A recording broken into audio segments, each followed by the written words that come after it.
Dako naman tayo sa basketball. Punteriya ng University of Santo Tomas Growling Tigresses na sagpangin ng titulo sa UAAP Season 88 bilang bahagi ng kanilang revenge season. Para sa mga detalye, narito ang ulat ni teammate Rafael Bandayrel.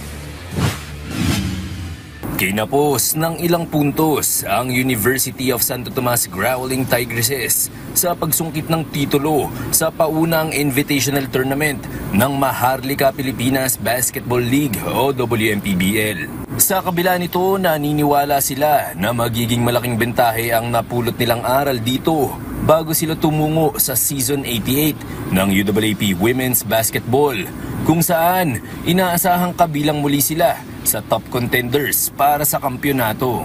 Naniniwala si sophomore guard Karil Sherba na malaking karagdagan sa kanyang kumpiyansa na maranasang makipagbakbakan sa professional teams ng WMPBL. Yung malaking natutunan ko dito is kung paano talaga makipag-compete sa mga mas lalong maraming experience sa akin, especially sa mga pro dito. Sa kabila nito, sa tingin ni Sherba ay marami pang mga bagay na dapat baguhin ang kanilang koponan upang makarating sila sa nais nilang destinasyon, ang finals ng UAAP Season 88 Women's Basketball.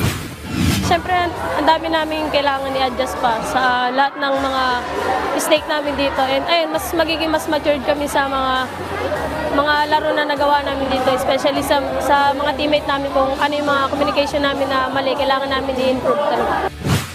Samantala, maglalaro sa kanyang huling UAAP season si Kent Jane Pastrana para sa Tigresses.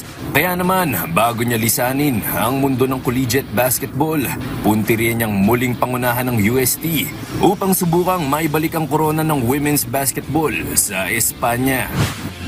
Siyempre yung goal namin, papasok pa rin kami sa finals and makuha yung champion ulit. And yun, pagtatrabahoan namin ulit, pagbalik, and hopefully lahat kami mas maraming natutunan siyempre sa ligang ko ni Coach Heidi.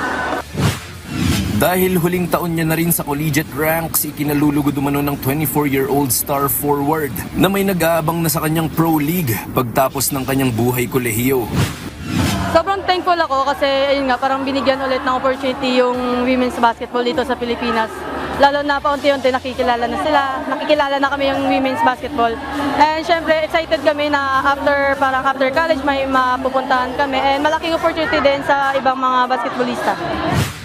Kalahok sina Pastrana at Sherba sa nagpapatuloy na UAAP Season 87 3x3 Basketball, kung saan susubukan nilang depensahan ang kanilang titulo. Rafael Bandayrel para sa Atletang Pilipino, para sa Bagong Pilipinas.